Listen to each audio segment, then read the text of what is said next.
what cures in therapy is truth. That's the curative. Now there's exposure to the things you're afraid of and avoiding as well, but I would say that's a form of enacted truth, because if you know there's something you should do by your own set of rules and you're avoiding it, then you're enacting a lie. You know, you're not telling one, but you're acting one out. It's the same damn thing. So if I can get you to face what it is that you're confronting that you know you shouldn't be avoiding, then what's happening is that we're both partaking in the process of attempting you to act out your deepest truth. And what happens is that improves people's lives, and it improves them radically. And the evidence, the clinical evidence for that is overwhelming. We know that if you expose people to the things they're afraid of, but that they're avoiding, they get better.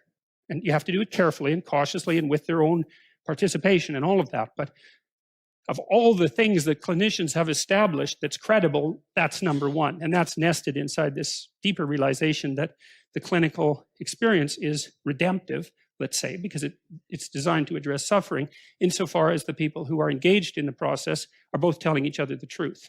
And then you think, well, obviously, because if you have some problems and you come to talk to me about them, well, first of all, just by coming to talk to me about them, you've admitted that they exist. Man, that's a pretty good start. And second, well, if you tell me about them, then we know what they are. And then if we know what they are, we can maybe start to lay out some solutions, and then you can go act out the solutions and see if they work. But if you don't admit they're there and you won't tell me what they are, and I don't, and I'm like posturing and acting egotistically and taking the upper hand and all of that in our discussions, well, how the hell is that going to work? You know, it might be comfortable moment to moment while we stay encapsulated in our delusion, but it's not going to work.